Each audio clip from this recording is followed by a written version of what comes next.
മൈത്രേയൻ എന്ന അനുഗ്രഹവും അപകടവും. സ്വതന്ത്രമായി ചിന്തിക്കുവാൻ കേരള ജനതയെ കഴിഞ്ഞ അരനൂറ്റാണ്ടുകളായി നിരന്തരം പ്രേരിപ്പിച്ചുകൊണ്ടേയിരുന്ന ശ്രീ മൈത്രേയനോട് എനിക്ക് അഭ്യർത്ഥിക്കാനുള്ളത്, സ്വതന്ത്രമായി ചിന്തിക്കുക എന്ന ഈ ഒരു വലിയ ആന്തരിക, ബൗദ്ധിക, ധാർമ്മിക, ആധ്യാത്മിക സ്വാതന്ത്ര്യത്തെ ഹനിക്കത്തക്കവണ്ണം അല്ലെങ്കിൽ അതിനെ തടയിടുന്ന വിധത്തിൽ ഒരു സാഹചര്യം സൃഷ്ടിക്കാതിരിക്കാൻ പ്രത്യേകം ശ്രദ്ധിക്കണം എന്ന് മാത്രമാണ്. ഞാൻ എന്തുകൊണ്ട് മൈത്രേയൻ എന്ന് പറയുന്ന വളരെ ബഹുമാന്യനായ വ്യക്തിയെ മനസ്സോടെ പരാമർശിക്കുവാനിടയായി എന്നതിൻ്റെ യുക്തി അതറിയാൻ താല്പര്യമുള്ളവരോട് ഈ വീഡിയോയിൽ കൂടെ വെളിപ്പെടുത്തുകയാണ്. ആദ്യമായി എനിക്ക് ഏവരോടും പറയാനുള്ളത്, തലച്ചോറ് കൊണ്ട് ആരോടും ഗുസ്തി പിടിക്കാൻ ഈ ഉള്ളവന് യാതൊരു താല്പര്യവുമില്ല. അത് പലരും ആഗ്രഹിക്കുന്നുണ്ട് എന്നെനിക്കറിയാം. എനിക്ക് ഇന്നലെ ലഭിച്ച ഒരു പ്രതികരണത്തിൽ, കമൻറ്റ് ബോക്സിൽ കൂടി ലഭിച്ച പ്രതികരണത്തിൽ, എന്താ താങ്കൾക്ക് മൈത്രേയനുമായി ഒരു സംവാദം നടത്താൻ ധൈര്യമുണ്ടോ എന്ന് ഒരു ചോദ്യം ചോദിക്കും. ആ ചോദ്യം ഞാൻ പ്രതീക്ഷിച്ചതാണ്. കാരണം നമ്മുടെ ഇടയിൽ ഇപ്പോൾ സ്ഥിതി ചെയ്യുന്ന താല്പര്യം എന്ന് പറഞ്ഞാൽ യുദ്ധം ചെയ്യണം. ഒന്നിൽ കൈ കൊണ്ടടിക്കണം, അല്ലെങ്കിൽ നാക്കുകൊണ്ട് പരസ്പരം അടിക്കണം, അല്ലെങ്കിൽ കത്തി കൊണ്ട് അങ്ങോട്ടും ഇങ്ങോട്ടും വീശണം, അല്ലെങ്കിൽ ബുദ്ധി കൊണ്ട് അങ്ങോട്ടും ഇങ്ങോട്ടും കുറഞ്ഞ പക്ഷം ഒന്ന് ഇടയണം.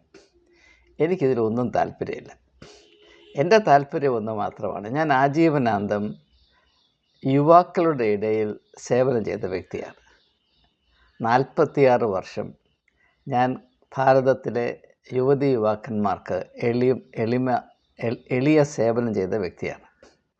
അവർ ജീവിതം അർത്ഥവത്തായി മുൻപോട്ട് കൊണ്ടുപോകണം എന്ന ഒരു നേരിയ താല്പര്യം എനിക്കുണ്ട്. ഞാൻ 1984 ഡ്രഗ് അഡിക്ഷനെ പറ്റി ഒരു പുസ്തകം എഴുതാൻ കാരണം, എൻ്റെ ഒരു വിദ്യാർത്ഥി സ്റ്റീഫൻ ബർട്ടാനിസ് എന്ന് പറയുന്ന വിദ്യാർത്ഥി ആത്മഹത്യ ചെയ്തു. എൻ്റെ കാരണം, അവൻ ആരും അറിയാതെ ഡ്രഗ് അഡിക്റ്റായിപ്പോയി, നിവൃത്തിയില്ലാതെ ആത്മഹത്യ. അന്ന് ആ വേദന 1976 സംഭവിക്കുന്നത്.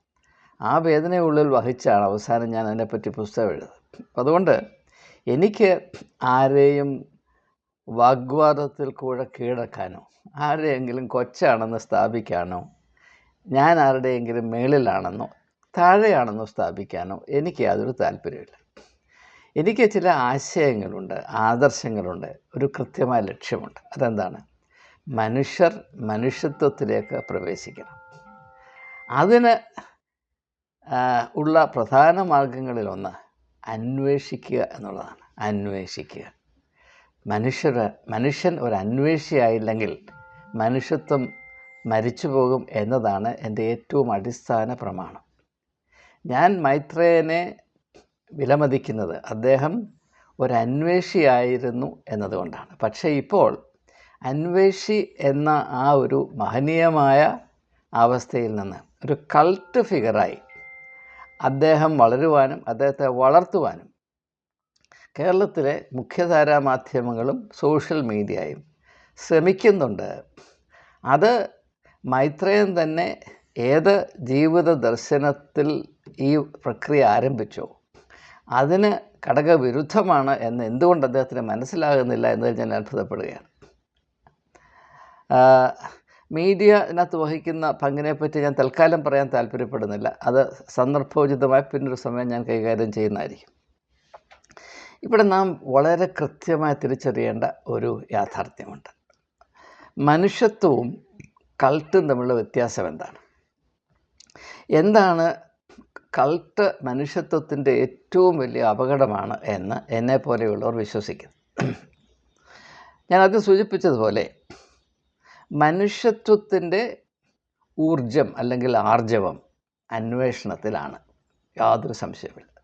ഈ അന്വേഷണത്തിൻ്റെ ചട്ടക്കൂടിലാണ് ചിന്തിക്കുക എന്ന് പറയുന്ന ഈ മനുഷ്യർക്ക് പ്രത്യേകതയുള്ള, മനുഷ്യർക്ക് മാത്രം ഒരു പക്ഷേ അവകാശമുള്ള അല്ലെങ്കിൽ സാധ്യമാകുന്ന ഈ ഒരു അത്ഭുത അവസ്ഥ, ചിന്തിക്കുക. മനനം ചെയ്യുന്നവൻ മനുഷ്യനാണ്. അപ്പോൾ മനുഷ്യത്വവും മനനവും തമ്മിലുള്ള ബന്ധം പ്രത്യേകിച്ച് എടുത്ത് പറയേണ്ട കാര്യമില്ല. അപ്പോൾ അങ്ങനെയുള്ള പ്രക്രിയയിൽ നിന്ന് ഇപ്പോൾ ഞാൻ പറയുന്നത് മാത്രം കേട്ടാൽ മതി, നീ അവിടെ ഇരിക്കുക, ഞാൻ പറയാം, അത് കേട്ടാൽ മതി, നിനക്കൊന്നും അറിയില്ല എന്ന് പറയുന്ന അവസ്ഥയിലേക്ക് വരുമ്പോഴാണ് ഒരു പ്രശ്നമുണ്ട് എന്ന് ഈ എളിയവന് തോന്നുന്നത്. ഇത് മനസ്സിലാകുന്നതിന് വേണ്ടി ഞാൻ ഉദാഹരണം പറയാം. ഞാൻ വേദപുസ്തകത്തിൽ നിന്ന് എടുക്കുകയാണ്. അതിൽ മൈത്രേയൻ്റെ ആരാധകർക്ക് ഭ്രാന്ത് പിടിക്കുകയില്ല എന്നാണ് ഞാൻ വിചാരിക്കുന്നത്. ഞാൻ വേദപുസ്തകം വായിക്കുന്ന വ്യക്തിയാണ്, ഞാൻ യേശുവിനെ അനുഗമിക്കുന്ന വ്യക്തിയാണ്. എന്നാൽ അതേസമയം തന്നെ യേശുവിൻ്റെ പഠിപ്പീരിൽ ഏറ്റവും പ്രാധാന്യം അർഹിക്കുന്നത് എനിക്ക് തോന്നിയത് നിങ്ങൾ അന്വേഷിപ്പീൻ എന്ന ആ ഒരു നിയോഗമാണ്. അതുകൊണ്ട് തന്നെയാണ് ഞാൻ ഈ പറയാൻ, ഇത് സാധാരണ ക്രിസ്ത്യാനി സ്വീകരിക്കുകയില്ല. അതുകൊണ്ടാണ് ക്രിസ്ത്യാനികളുടെ ഇടയിൽ ഞാൻ ക്രിസ്തുമതത്തിൻ്റെ ഏറ്റവും വലിയ ശത്രുവാണ് എന്ന ഒരു ഭീതി ഇപ്പോൾ പരന്നുകൊണ്ടിരിക്കും. നമുക്ക് ഒരു ഇലസ്ട്രേഷൻ എന്ന നിലയിൽ അല്പം വ്യക്തത വരുന്നതിന് വേണ്ടി മാത്രം, അല്ല ഞാൻ ഒരു മതത്തെ മറ്റൊരു മതത്തിന് മുകളിലായി സ്ഥാപിക്കാൻ ശ്രമിക്കുന്ന വ്യക്തിയല്ല. യേശു വളരെയധികം ചിന്തിച്ചത് കൊണ്ടാണ് അന്ന് നിലവിലിരുന്ന യഹൂദ മത സമ്പ്രദായത്തിൽ ഭീമമായ അപകടം, മനുഷ്യത്വത്തിന് അപകടം വരുത്തുന്ന ഘടകങ്ങളാണ് സംഘടിതമായ യഹൂദ മതത്തിൽ മുറ്റി നിന്നത് എന്ന് യേശുവിന് മനസ്സിലായത് അദ്ദേഹം വേറിട്ട് ചിന്തിച്ചിട്ടാണ്. ഞാൻ മൂന്നാമത് ആവർത്തിക്കുകയാണ്, വേറിട്ട് ചിന്തിച്ചിട്ടാണ്. അപ്പം മതത്തിൻ്റെ മേഖലയിൽ ആരും ചിന്തിക്കുന്നില്ല എന്ന്, അല്ലെങ്കിൽ മതം വെറും അജ്ഞതയാണ്, അല്ലെങ്കിൽ മതം വിശ്വാസിയും അറിയും തമ്മിൽ കടലാടിയും പോലെയാണ്, അല്ലെങ്കിൽ മോരും മുതിരയും പോലെയാണ് എന്ന് മൈത്രേയൻ പറയുമ്പോൾ അദ്ദേഹം അത് കുറച്ചുകൂടെ അന്വേഷിച്ചിട്ട് വേണം എന്നൊരു ചെറിയ അഭിപ്രായം എനിക്കുണ്ട്. ഇപ്പോൾ നിങ്ങൾ ക്രിസ്തുമതം വിട്ടുകള, അതെൻ്റെ മതമാണെന്ന് പറഞ്ഞ് നിങ്ങൾക്ക് ചിന്തിക്കാം. ഗുരുനാനാക്കിനെ നിങ്ങൾ ശ്രദ്ധിച്ച് നോക്കൂ, ബുദ്ധ ഭഗവാനെ നിങ്ങൾ ശ്രദ്ധിച്ച് നോക്കൂ, വേണ്ട, കേരളത്തിൻ്റെ അത്ഭുത സൃഷ്ടിയായ ശ്രീ നാരായണ ഗുരുവിനെ ശ്രദ്ധിച്ച് നോക്കൂ. അവരാരും ചിന്തിക്കാഞ്ഞിട്ടാണോ? അവർ തലച്ചോറ് പ്രയോഗിക്കാതിരുന്നിട്ടാണോ? അവർ ജനകോടികൾക്ക് നൽകിയിട്ടുള്ള വിടുതലും ആശ്വാസവും പ്രത്യാശയും മനുഷ്യ അന്തസ്സിനെ പറ്റിയുള്ള ധാരണയും എന്നെപ്പോലെ എന്ന് പോട്ടെ, ഞാനിതിനകത്തൊന്നുമല്ല, മൈത്രേയനെ പോലെയുള്ള 1000 പേർ 10,000 ജന്മം എടുത്താലും സാധിക്കില്ല. ഇതെൻ്റെ സത്യമാണ്. ഞാൻ കൂടുതലായി ആ ഭാഗത്തേക്ക് പോകുന്നില്ല. അപ്പോൾ ഇവിടെ എന്താണ് നടക്കുന്നതെന്ന് ജനം മനസ്സിലാക്കണം. ഒന്നും മനസ്സിലാക്കാതെയാണ് പല ആളുകളും ഈ ആരുടെ ഒരു മണം കണ്ടാൽ, നിങ്ങൾ ഒരു അഡ്വർടൈസ്മെൻറ്റ് ശ്രദ്ധിച്ച് കാണും. ആക്സ് എന്ന് പറയുന്ന ഒരു പെർഫ്യൂമുണ്ട്. അതും ദേഹത്തടിച്ചുകൊണ്ട് ഒരു പുരുഷൻ നടന്നു പോകുന്നിടത്തെല്ലാം പെണ്ണുങ്ങൾ അവൻ്റെ പുറകെ മണം പിടിച്ചു പോവുകയാണ്. ഇത് ഒരു ഇൻഡസ്ട്രിയൽ പരസ്യമാണെങ്കിലും മനുഷ്യൻ്റെ സ്വഭാവം ഇത് തന്നെയാണ്. എവിടെയെങ്കിലും ഒരു മണം കണ്ടാൽ അത് പിന്നെ തലച്ചോറ് ഉപയോഗിക്കാതെ മൂക്ക് ഉപയോഗിച്ച് മാത്രം പുറകെ പോകുന്ന ഒരവസ്ഥ നമുക്കുണ്ട്. അത് നമ്മുടെ മനുഷ്യത്വത്തെ അപമാനിക്കുന്നതും അപകടത്തിൽ ആക്കി വെക്കുന്നതുമാണ് എന്ന ഒരു ചെറിയ ഭീതി എനിക്കുണ്ട്. അത് ആളുകളെ അറിയിക്കുക എൻ്റെ കടമയാണ്. അതുകൊണ്ട് ഞാൻ ഈ ചിന്തകൾ അവതരിപ്പിക്കാം. അപ്പോൾ യേശു ക്രിസ്തു എന്നുള്ളത് പേരല്ല, ടൈറ്റിലാണ്.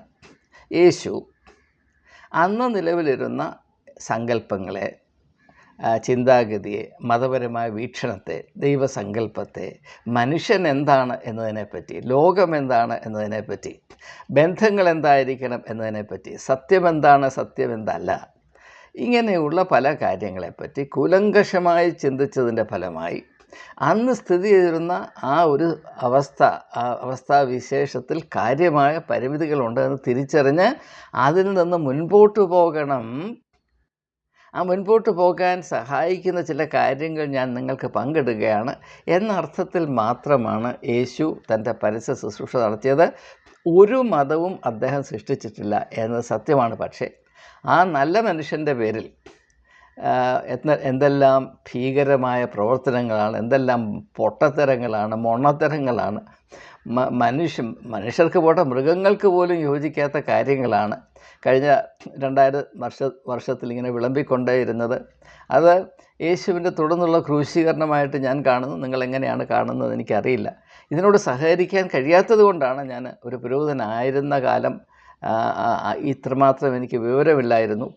എന്നാൽ സംഗതികൾ കുറച്ചുകൂടെ വ്യക്തമായപ്പോൾ അതിനോട് സഹകരിക്കുന്നത് ഞാൻ മനുഷ്യത്വത്തോട് കാണിക്കുന്ന അപരാധമാണെന്ന് വ്യക്തമായ ധാരണ വന്നതുകൊണ്ടാണ് ഞാൻ എൻ്റെ പൗരോഹിത്യം ഉപേക്ഷിച്ച് ഒരു സാധാരണ മനുഷ്യനായി. അന്ന് ഞാൻ സാധാരണ മനുഷ്യൻ, പുരോഹിതന്മാരാണ്ട് വലിയ സംഭവമാണെന്ന് പറയുന്നത് പച്ചക്കള്ളമാണ്. നുണവെച്ച കല്ല് വെച്ച നുണയാണ്, അല്ല നുണവെച്ച കല്ലാണ്, അതാണ് കറക്റ്റ്. നുണവെച്ച കല്ലാണിത്. പുരോഹിതന് സാധാരണ മനുഷ്യൻ്റെ പോലുമുള്ള മാനുഷികമായ മേന്മയോ ധാർമ്മിക ബോധമോ ദൈവഭയവും ഇല്ല എന്നത് 1000 തവണ എനിക്ക് വ്യക്തമായിട്ട് മനസ്സിലാക്കാൻ കഴിഞ്ഞിട്ടുണ്ട്. അത് എൻ്റെ സാക്ഷ്യമായി നിങ്ങൾ സ്വീകരിക്കണം. പുരോഹിതന്മാരിൽ നിന്ന് നിങ്ങൾ ഒരു നന്മയും പ്രതീക്ഷിക്കരുത്. പുരോഹിതന്മാരെന്താണ് ചെയ്യുന്നതെന്ന് സുവിശേഷത്തിൽ പറഞ്ഞിട്ടുണ്ട്. നല്ലവനായ യേശുവിനെ, യാതൊരു കുറ്റവും ചെയ്യാത്ത മനുഷ്യനെ മറ്റുള്ളവരുടെ സഹായത്തോടുകൂടെ, മറ്റുള്ളവരെ കൊണ്ട് കുരങ്ങനെ കൊണ്ട് ചൂടുപായസം പാലിപ്പിക്കുമെന്ന് പറഞ്ഞ പോലെ റോമാക്കാരെ കൊണ്ട് ഈ നല്ല മനുഷ്യനെ കൊന്നു. അതാണ് പുരോഹിതന്മാർ ചെയ്യുന്നത്. അതിനപ്പുറത്തൊന്നും ഞാൻ പ്രതീക്ഷിക്കുന്നില്ല. നിങ്ങൾ പ്രതീക്ഷിക്കുന്നെങ്കിൽ നിങ്ങളതിൻ്റെ അനുഭവിക്കും. എന്നാൽ അനുഭവിച്ചു എന്ന് കേരളത്തിൽ ഇപ്പോൾ ആളുകൾ പറയുന്നത് പോലെ. അപ്പോൾ ആ യേശു അനേക കാര്യങ്ങൾ തൻ്റെ ചിന്തയിൽ കൂടെ കണ്ടുപിടിച്ച് മനുഷ്യരാശിയുടെ മുൻപോട്ടുള്ള പ്രയാണത്തിൽ അവർക്ക് വഴികാട്ടിയായി, അവർക്ക് സഹായമായി തീരുമാനത്തിൽ അവതരിപ്പിച്ചിട്ട് പിന്നെന്താണ് പറയുന്നത്? ഇവിടെയാണ് നിങ്ങൾ ശ്രദ്ധിക്കേണ്ടത്. നിങ്ങൾ ഇനിയും അന്വേഷിപ്പീൻ എന്നാണ് പറയുന്നത്. നിങ്ങൾ ഇനിയും അന്വേഷിപ്പീൻ. യേശു ഒരിക്കലും പറഞ്ഞില്ല ഞാനിതൊക്കെ കണ്ടുപിടിച്ചിരിക്കുന്നു, ഇതിന് മുമ്പോട്ട് നിങ്ങൾ നോക്കരുത്, പോകരുത്, ഒരു ചൂട് മുമ്പോട്ട് വെക്കരുതെന്ന് യേശു പറഞ്ഞില്ല. അത് പറഞ്ഞു വെച്ചത് സംഘടിതമായ മതമാണ്.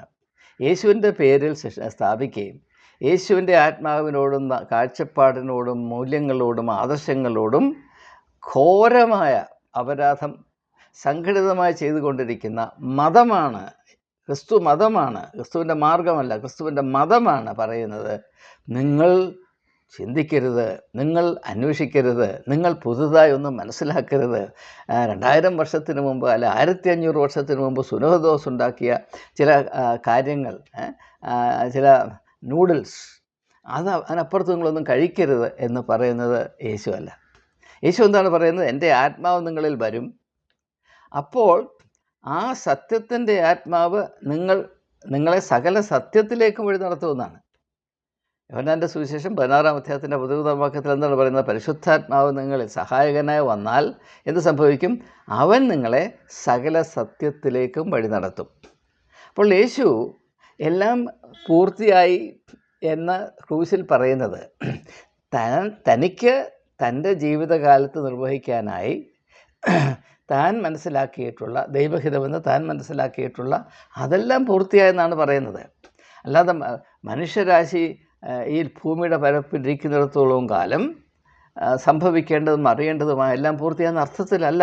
ആ അർത്ഥം കൊണ്ടുവെക്കുന്നത് സ്ഥാപിത താല്പര്യങ്ങൾ, മതങ്ങളെ മനുഷ്യത്വത്തിനെതിരെ ഒരു വലിയ ആറ്റം ബോംബായി ഉപയോഗിക്കുന്നതുകൊണ്ട് മാത്രമാണ്.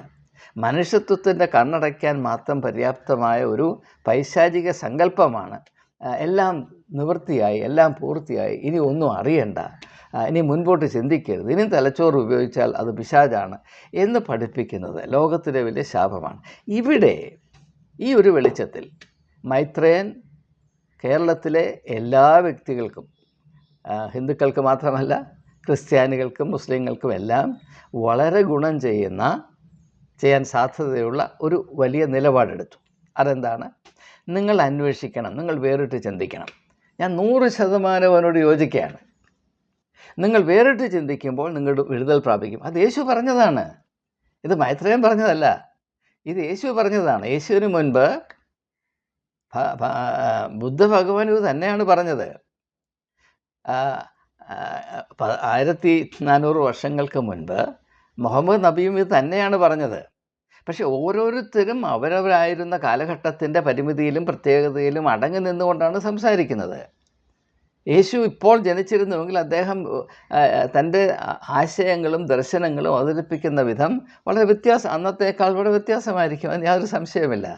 അതുകൊണ്ട് തന്നെയാണ് കാലാകാലങ്ങളിൽ ഇങ്ങനെയുള്ള ആത്മീയ പ്രതിഭകൾ വന്ന് ആ കാലത്തിൻ്റെ ചട്ടക്കൂടിൽ നിന്നുകൊണ്ട് തന്നെ കാലാതീതമായ ഒരു ഇടപെടൽ മനുഷ്യരാശിയുടെ അവസ്ഥയിൽ നടത്തുവാൻ ഇടയാകുന്നത്.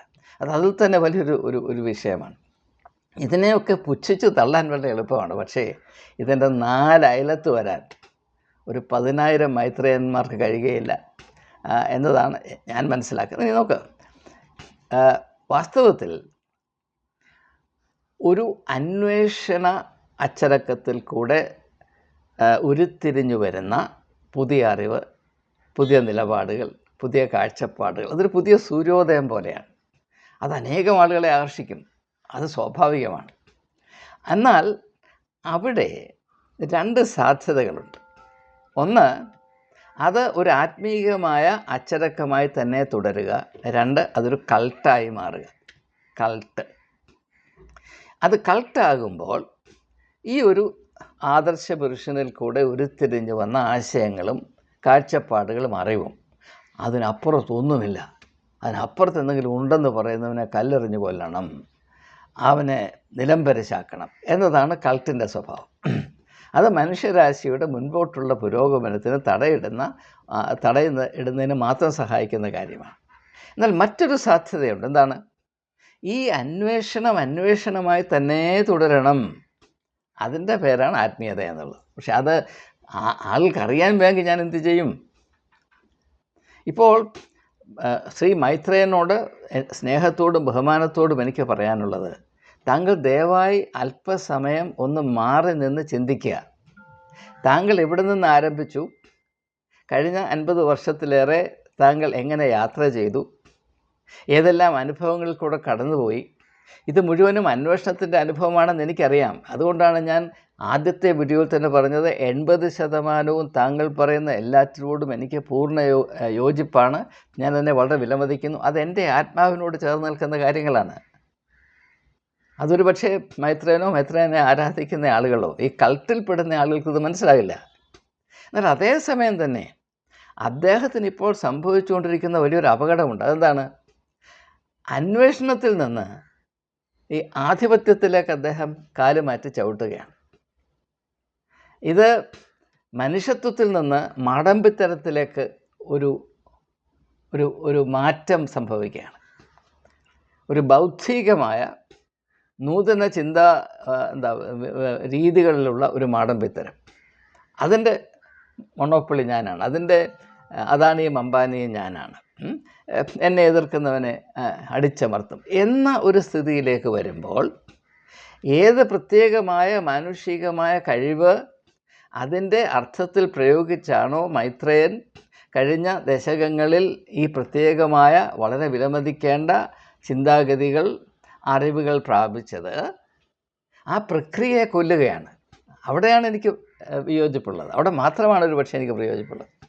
പിന്നെ കേരളത്തിലെ ജനം മനസ്സിലാക്കേണ്ട ഒരു കാര്യം, മൈത്രേയൻ വലിയൊരു ചിന്തകനാണ് ഇല്ലെന്ന് ഞാൻ പറയുന്നില്ല. പക്ഷേ അദ്ദേഹത്തെ ഒരു വലിയ ചിന്തകനാക്കിയത് പാശ്ചാത്യ സംസ്കാരമാണ് എന്നത് കേരളത്തിലധികം ആളുകൾ മനസ്സിലാക്കിയിട്ടില്ല. ഇപ്പോൾ മലയാളിയെ സംബന്ധിച്ചിടത്തോളം അവൻ്റെ പ്രത്യേകത എന്താണ്? മലയാളം കേരള സംബന്ധമായ എല്ലാം, അതിനോട് പുച്ഛം. ഒരു മലയാളിയുടെ ആദ്യത്തെ സ്വഭാവം ഇതാണ്. താൻ സ്വത്വം എന്ന് പറയുന്നൊരു കാര്യം, the essence of being A Malayali, അതിനോട് നമുക്ക് പുച്ഛമാണ്. മലയാള ഭാഷയോട് പുച്ഛമാണ്. മലയാളം അറിയാൻ വയ്യാത്തതുകൊണ്ട് വലിയ നേട്ടമാണെന്ന് ധരിക്കുന്ന ഒരു ഇംഗ്ലീഷ് അതിന് വാനിറ്റി എന്ന് പറയും, ദുരഭിമാനിയാണ് മലയാളി.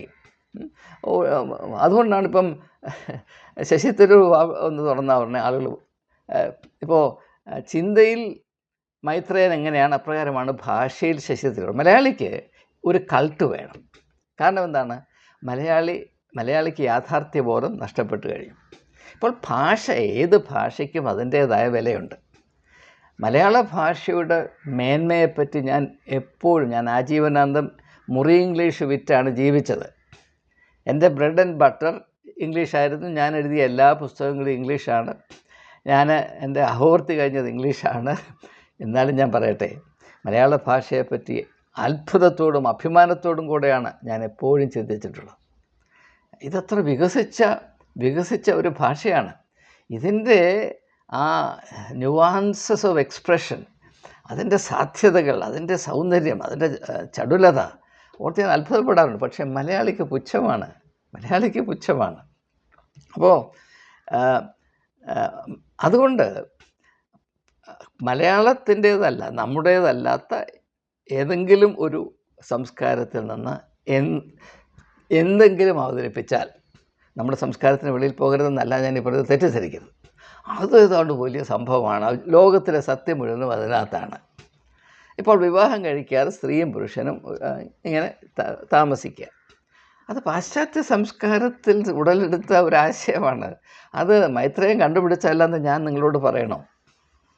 ഇപ്പോൾ ദൈവമില്ല എന്ന് സ്ഥാപിക്കുന്നതിന് ഭാരതത്തിലും പാശ്ചാത്യ സംസ്കാരത്തിലും ഒരു പാരമ്പര്യമുണ്ട്, ശൂന്യവാദം ഉണ്ട്, അത് സമ്മതിക്കുന്നു. എന്നാൽ ഇങ്ങനെയുള്ള കാര്യങ്ങൾ, ഇപ്പോൾ ഒരു കുഞ്ഞിനെ വളർത്താൻ വേണ്ടി മാത്രമാണ് ഭവനം എന്ന ആശയം നമ്മുടേതല്ല, അത് പാശ്ചാത്യ സംസ്കാരം. എന്താണെന്ന് ചോദിച്ചാൽ, പാശ്ചാത്യ സംസ്കാരത്തിൻ്റെ ഒരു പ്രത്യേകമായ ഒരു ധാരയാണ്, ഒരു stream in the main stream of euro American culture. എന്താണ് അതിന്? പ്രാഗ്മാറ്റിസം എന്ന് പറയും. പ്രാഗ്മാറ്റിസം അല്ലെങ്കിൽ അതിൻ്റെ കൂടെ യൂട്ടിലിറ്റേറിയനിസം എന്ന് പറയാം. എല്ലാത്തിനും അതിൻ്റെ യൂട്ടിലിറ്റി എന്താണ്, അതനുസരിച്ചാണ് വില. ഒരു സാധ്യതയുടെയോ സ്ഥാപനത്തിൻ്റെയോ ഒരു ക്രമീകരണത്തിൻ്റെയോ വില നിശ്ചയിക്കുന്നത് എന്താണ്? അതിൻ്റെ യൂട്ടിലിറ്റി എന്താണ്? ഉദാഹരണമായിട്ട് നിങ്ങളൊരു അടുക്കള പിച്ചാത്തി വാങ്ങിക്കുന്നു, എന്നാ പറയുന്നത്, വെജിറ്റബിൾസ്, പച്ചക്കറി അരിയാനായിട്ട്. അത് ബ്ലണ്ടായി കഴിഞ്ഞാൽ, അതിൻ്റെ മൂർച്ച പോയി കഴിഞ്ഞാൽ നിങ്ങളത് കളയും. കാരണം എന്താണ്? അതാണ് യൂട്ടിലിറ്റി. അതിൻ്റെ യൂട്ടിലിറ്റി പോയി. അപ്പോൾ വിവാഹ ജീവിതത്തെ അങ്ങനെ ഒരു പച്ചക്കറി അരിയാനുള്ള പിച്ചാത്തിയായിട്ട് നമുക്ക് മനസ്സിലാക്കാം, അങ്ങനെ നമുക്ക് ചിന്തിക്കാം. പക്ഷേ അങ്ങനെ ചിന്തിക്കുമ്പോൾ യുവത്വത്തിൻ്റെ കാലഘട്ടത്തിൽ അതൊരു ലിബറേഷനായി തോന്നുമെങ്കിലും വയോധികരാകുമ്പോൾ അത് ഭവനരാഹിത്യത്തിൻ്റെ അവസ്ഥയിലേക്ക് മനുഷ്യരെ നയിക്കുമെന്ന് തിരിച്ചറിയാനുള്ള വിവേകമെങ്കിലും മലയാളിക്ക് ഉണ്ടാകണം. മുൻപോട്ടൂടെ നോക്കണം. ഇപ്പോഴുള്ള ഇതിന് ഇമ്മീഡിയസി എന്ന് പറയും. അത് ഈ ബാലിശ്യമായ മനുഷ്യ സങ്കല്പങ്ങളുടെയും കാഴ്ചപ്പാടിൻ്റെയും പ്രധാനപ്പെട്ട മുഖമായി എല്ലാ പാശ്ചാത്യ ചിന്തകരും എപ്പോഴും പറഞ്ഞുകൊണ്ടിരിക്കുന്ന ഒരു പ്രശ്നമുണ്ട്. അതാണ് ഇമ്മീഡിയസി. അതായത് ഇപ്പോൾ നാളെ എന്താണെന്ന് എനിക്കറിയേണ്ട, ഇപ്പോൾ. അങ്ങനെ വെച്ച് ചിന്തിക്കുമ്പോൾ ഈ പറയുന്ന പല കാര്യങ്ങളും വളരെ ആവേശം ജനിപ്പിക്കാൻ സാധ്യതയുള്ളതാണെന്ന് തിരിച്ചറിയാനുള്ള വിവേകം എനിക്കില്ലെങ്കിലും അനുഭവ സമ്പത്തും ലോകപരിചയമൊക്കെ ഉണ്ട്. അപ്പോൾ ഇവിടെ സംഭവിക്കുന്നതെന്ന് ചോദിച്ചാൽ, ഏത് വള്ളത്തിൽ കയറിയാണ് മൈത്രേയൻ ഇവിടെ ഈ ഒരു എന്താ പറയുക കരയിലെത്തിയത്, ആ വള്ളം ഇനി ആരും ഉപയോഗിക്കരുത് എന്നാണ് അദ്ദേഹം പറയുന്നത്. അല്ല, ഞാൻ പറയുന്നത് ഈ വള്ളം മൈത്രേയൻ്റെ മാത്രം വള്ളമല്ല, ഇത് മനുഷ്യരാശിയുടെ വള്ളമാണ്. ഈ വള്ളത്തിൽ കയറി തുഴഞ്ഞ് അങ്ങ് ചക്രവാളത്തിന് അപ്പുറത്ത് പോകുവാൻ നമുക്ക് ആവശ്യമുണ്ട്. നമ്മുടെ അവകാശവും ആവശ്യവുമാണത്. മനുഷ്യൻ ഒരിക്കലും ചിന്തിക്കുക എന്ന ആ കടമ ഉപേക്ഷിക്കരുത്. അതുകൊണ്ട് മനുഷ്യരാശി എങ്ങനെയാണ് മുൻപോട്ട് പോയത്? അപ്പോൾ ഒരു നല്ല ചിന്തകൻ വരുന്നു. അദ്ദേഹം വളരെ ആത്മാർത്ഥതയോടുകൂടെ ത്യാഗബുദ്ധിയോടെ വലിയ കഷ്ടങ്ങളൊക്കെ സഹിച്ച് അദ്ദേഹത്തിൻ്റെ കാലത്ത് അന്ന് നിലവിലിരുന്ന വ്യവസ്ഥിതിക്ക് മുന്നോടിയായി മുമ്പേ പറക്കുന്ന പക്ഷിയെപ്പോലെ ചില കാര്യങ്ങൾ കണ്ടുപിടിക്കുന്നു. അത് അന്നത്തെ കാലത്തെ വിപ്ലവമായി മാറുന്നു. ചിലർ അതിനെ പ്രതികരിച്ച് അദ്ദേഹത്തെ കൊല്ലാൻ ശ്രമിക്കുന്നു. ഭാഗ്യമുള്ളവർ അതിൽ നിന്ന് രക്ഷപ്പെട്ട് അവരുടെ ജോലി പിന്നെയും തുടരുന്നു.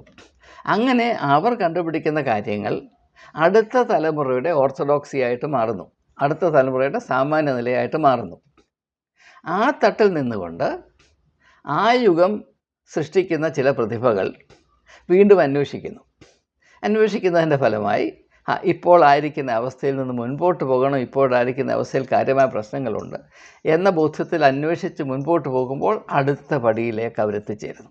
അപ്പോൾ അത് അന്നത്തെ വിപ്ലവമായിട്ട് മാറുന്നു. എന്നാൽ ഏറെ താമസിയാതെ ആ വിപ്ലവം മറ്റൊരു തലമുറയുടെ എന്താണ് പറയുന്നത് പുരാതന വസ്തുവായി മാറുന്നു, ഓർത്തഡോക്സിയായി മാറുന്നു. ഇങ്ങനെയാണ് മനുഷ്യൻ പുരോഗമിച്ചിട്ടുള്ളത്. അല്ലാതെ ഒരു തലമുറയിൽ ഒരു പ്രതിഭയുണ്ടായി. അദ്ദേഹം ചിന്തിച്ചു, ചില കാര്യങ്ങൾ കണ്ടുപിടിച്ചു. ഇനി ഇതിനപ്പുറത്ത് നോക്കരുത് എന്ന് പറഞ്ഞാൽ അതിൻ്റെ പേര് കൾട്ടെന്നാണ്.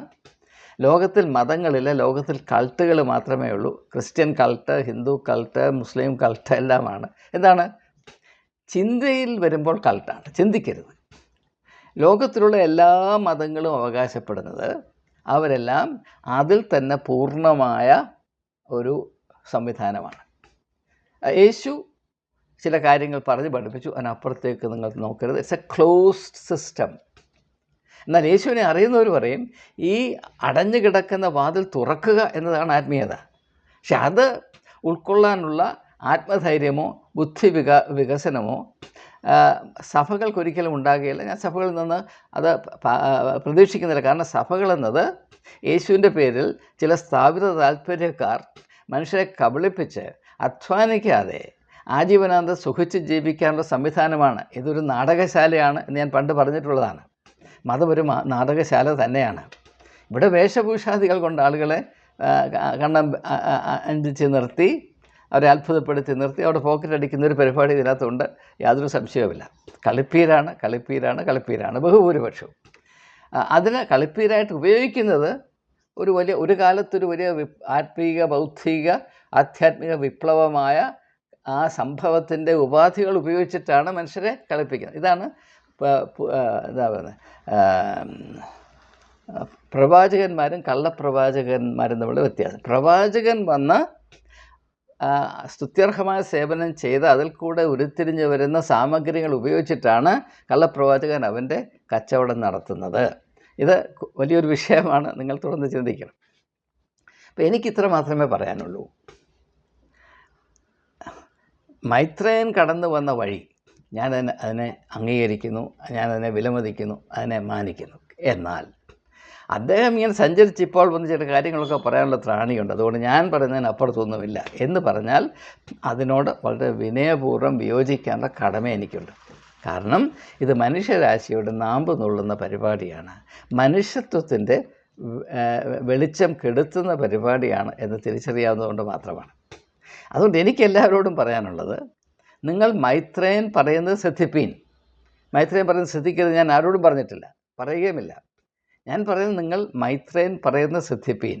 എന്നാൽ നിങ്ങളുടെ തലച്ചോറിനെ, നിങ്ങളുടെ ചിന്താശക്തിയെ ആരുടെയും കാൽക്കീഴെ സമർപ്പിക്കാതെ നിങ്ങൾ നിങ്ങളുടേതായ അന്വേഷണം നടത്തുകയും, ഇത്ര മാത്രമേ എനിക്ക് പറയാനുള്ളൂ. അല്ലാതെ മൈത്രേയൻ തൻ്റെ അനുഭവത്തിൽ കൂടെ ഇത് ഇങ്ങനെ കണ്ടുപിടിച്ചു. ഇപ്പോൾ വിവാഹം കഴിക്കാതെ ഒരു സ്ത്രീയും പുരുഷനും ഇങ്ങനെ സ്വതന്ത്രമായി താമസിക്കുന്നു, വേഴ്ചയുണ്ടാകുന്നു, കുഞ്ഞുങ്ങൾ പിറക്കുന്നു. അത് മൈത്രേയനെ പോലെ ഒരാൾക്ക് ഒരു പക്ഷേ അത് യോജിച്ചെന്നിരിക്കും. അദ്ദേഹം പറയും അങ്ങനെ തന്നെയാണ്, അതല്ലെന്ന് പറയാൻ ഞാനല്ല. പക്ഷേ അത് നിനക്ക് യോജിക്കുക എന്നുള്ളതിന് എന്താണ് ഒരു അടിസ്ഥാനം? ആ വഴിയെ പോയാൽ നീ കുഴിയിൽ വീഴത്തില്ല എന്നുള്ള എന്താണ് ഒരു ഉറപ്പ്? വല്ലതുമുണ്ടോ? ഒന്നുമില്ല. ഇത് ഓരോ വ്യക്തിയും ഇപ്പോൾ കള്ള് കുടിക്കുന്ന ആളോട് ചോദിച്ചാൽ, ഒരു 5 പേര് കൂടി ഇരുന്ന് കള്ള് കുടിച്ചാൽ അതൊരു പ്രത്യേകതയാണ്, അതിന് സമാനമായിട്ട് ലോകത്തും ഒന്നുമില്ല എന്ന് പറഞ്ഞാൽ അവരെ സംബന്ധിച്ചിടത്തോളം അത് പറയുന്നത് സത്യമാണ്. അല്ലെന്ന് പറഞ്ഞാൽ അവർ വളരെ ശക്തമായിട്ട് തിരിച്ചടിക്കും. അങ്ങനെ കള്ളിൽ പ്രത്യാശ വച്ചിരിക്കുന്ന ഒരു വ്യക്തിയോട് നിങ്ങൾ അങ്ങനെ അല്ല, നിങ്ങൾ പറയുന്നത് തെറ്റാണെന്ന് പറഞ്ഞാൽ മൈത്രേയൻ പ്രതികരിക്കുന്ന പോലെ പ്രതികരിക്കുകയുള്ളൂ. അതുപോലെ തന്നെ ലഹരി മരുന്ന് കഴിക്കുന്നു. ലഹരി മരുന്ന് കഴിച്ചാൽ ഏതാണ്ട് അപൂർവമായ മറ്റൊരു വിധത്തിലും സാധിക്കാത്ത തലങ്ങളിലേക്ക് ഉയർന്ന് സർഗാത്മകത പ്രാപിക്കാവുന്നൊരു വലിയ തെറ്റിദ്ധാരണ എത്രയോ ദശകങ്ങളായി നിൽക്കുന്നുണ്ട്. അതിനൊരു വലിയ ചരിത്രം തന്നെയുണ്ട്, കഞ്ചാവ് തൊട്ട് ഇതുവരെയുള്ള കാര്യങ്ങൾ. ചിലർക്ക്, ഞാൻ സെൻറ്റ് സ്റ്റീഫൻസ് കോളേജിൽ വിദ്യാർത്ഥിയായി പഠിക്കുമ്പോഴും അതിനുശേഷം അധ്യാപകനായി ജോലി ചെയ്യുമ്പോഴും ഒക്കെ ഈ പ്രശ്നത്തെ ഒത്തിരി കൈകാര്യം ചെയ്തതാണ്. ഇത് ചില ആളുകളുടെ ഇടയിൽ പ്രചരിക്കുന്ന ചില അടിസ്ഥാനരഹിതമായ സങ്കല്പങ്ങളാണ്. അതായത് ലഹരി മരുന്ന് കഴിച്ചാൽ സർഗാത്മകതയുടെ ഉച്ചകോടിയിലെത്തും. അതിനേക്കാൾ എന്താണ് പറയുന്നത്, അപലപനീയമായ ഒരു സങ്കല്പമില്ല വാസ്തവത്തിൽ. അതിനകത്ത് യാതൊരു സത്യമില്ല. പക്ഷേ അതാണ് പരമമായ സത്യമെന്ന് വിചാരിച്ച് എത്രയോ എത്രയോ നൂറുകണക്കിന് നല്ല നല്ല നല്ല വിദ്യാർത്ഥികൾ, വളരെ ഏറ്റവും മേന്മയേറിയ വളരെ ഭാവി ഉണ്ടായിരുന്ന വിദ്യാർത്ഥികൾ കൂമ്പടഞ്ഞു പോയെന്നറിയാമോ? ചിലരൊക്കെ ആത്മഹത്യ ചെയ്തു. നിങ്ങൾക്കറിയാമോ? ആ വേദന വെച്ചുകൊണ്ടാണ് ഞാൻ ഈ സംസാരിക്കുന്നത്. അപ്പോൾ ഞാനിങ്ങനെ വേറിട്ട വഴിയെ സഞ്ചരിച്ചു, അതായിരിക്കണം ഇനിയുള്ള വഴി എന്നുള്ള അന്ന് അദ്ദേഹം പറഞ്ഞില്ലെങ്കിലും അദ്ദേഹത്തെ പോലെ ചിന്തിക്കാൻ കഴിയാത്ത അദ്ദേഹത്തെ ഒരു കൾട്ടാക്കാനായി പുറകെ നടക്കുന്ന ആളുകൾ, മാധ്യമത്തിലുള്ള ആളുകൾ. മാധ്യമങ്ങൾക്ക് ഇങ്ങനെ കൾട്ടുണ്ടെങ്കിലേ അവർക്ക് പ്രോഫിറ്റ് ഉള്ളൂ, അവർക്ക് ലാഭം ഉണ്ടാക്കാനൊക്കത്തുള്ളൂ. നല്ല കാര്യം പറഞ്ഞ് മാധ്യമങ്ങൾക്ക് വരുമാനം വർദ്ധിപ്പിക്കാൻ സാധ്യമല്ല. അവർക്ക് വേണ്ടത് ഇങ്ങനെയുള്ള കാര്യങ്ങളാണ്. അപ്പം അങ്ങനെ മാധ്യമത്തിൻ്റെയും ചിന്തയില്ലാതെ ചിന്തിക്കുന്നവൻ്റെ പുറകെ പോകുന്ന ചില ആളുകൾ കൂടെ സൃഷ്ടിക്കുന്ന ഒരു കൾട്ട് സമ്പ്രദായത്തിൽ കൂടെ അനേക ആയിരം കേരളത്തിലെ യുവതി യുവാക്കന്മാർ ലക്ഷ്യം തെറ്റി അപകടത്തിലായി പോകാൻ സാധ്യതയുണ്ട് എന്നത് ദയവായി മനസ്സിലാക്കുക. ഇനി വേറൊരു ചെറിയ കാര്യം കൂടെ പറയാൻ നിർത്താൻ പോവുകയാണ്. മൈത്രേയൻ വാസ്തവത്തിൽ പറയേണ്ട ഒരു കാര്യം, വലിയ വലിയ സംഭവങ്ങൾ, വേറിട്ട കാര്യങ്ങൾ, ഇങ്ങനെ ആരെന്ത് പറഞ്ഞാലും അതിന് എതിരായിട്ട് അങ്ങനെയല്ല, സാധാരണ കാര്യങ്ങൾ, അതിനകത്ത് അത്ഭുതമുണ്ട് എന്ന് മനസ്സിലാക്കുന്നവനാണ് മഹാൻ. സാധാരണ കാര്യങ്ങൾ. ഇംഗ്ലീഷിൽ ജെറാഡ് മാൻലി ഹോപ്കിൻസ് എന്ന് പറഞ്ഞൊരു കവിയുണ്ട്. അദ്ദേഹത്തിന് മുൻപ് അതിൻ്റെ പേര് ഞാൻ പറഞ്ഞു പോട്ടെ, ഹോപ്കിൻസ് എന്ന് പറഞ്ഞൊരു കവിയുണ്ട്. അദ്ദേഹം പറയുന്നൊരു കാര്യം, the ability to see the universe in a particle of sand. The ability to see the universe in a particle of sand. അവിടെ കിടക്കുന്ന മണൽത്തരിക്കുള്ളിൽ ഒരു പ്രപഞ്ചം കാണാൻ കഴിവുള്ളവനാണ് യഥാർത്ഥത്തിൽ മഹാൻ. ആ സാധ്യതയാണ് യേശുവിനെ പോലെയും ബുദ്ധഭഗവാനെ പോലെയും നാരായണ ഗുരുവിനെ പോലെയും ഉള്ള ആളുകൾ മനസ്സിലാക്കിയത്. അത് മനസ്സിലാക്കാൻ അല്പം പ്രയാസമാണ്. യുഗാന്തരങ്ങളിൽ കൂടെ ഉരുത്തിരിഞ്ഞു വരുന്ന മനുഷ്യത്വത്തിൻ്റേതായ ഒരു സൂര്യപ്രകാശമുണ്ട്.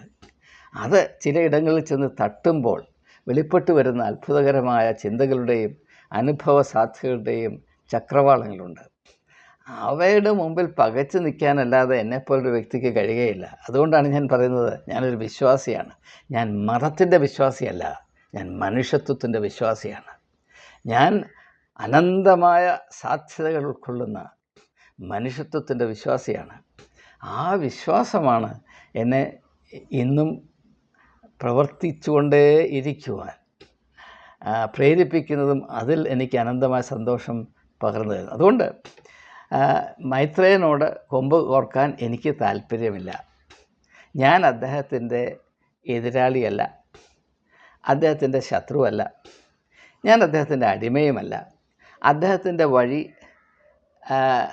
കുറേയൊക്കെ സഞ്ചരിച്ച വ്യക്തി തന്നെയാണ് ഞാൻ. പക്ഷേ അദ്ദേഹത്തെ പോലെ ഞാൻ കഴിഞ്ഞേ വേറെ ഉള്ളൂ എന്ന ആ ഒരു നിലയിലെത്താൻ എനിക്ക് കഴിഞ്ഞിട്ടില്ല. അതെൻ്റെ പരിമിതി ആയിരിക്കാം. പക്ഷേ ഞാൻ സ്നേഹിക്കുന്ന യുവതി യുവാക്കന്മാരോട് പറയുന്നത്, മറ്റുള്ളവർ അന്വേഷിച്ച് അവർക്ക് യോജിക്കുന്ന കാര്യങ്ങൾ മനസ്സിലാക്കുകയും അതനുസരിച്ച് അവർ ജീവിതത്തിൻ്റെ വഴി തിരഞ്ഞെടുക്കുകയും ചെയ്തു.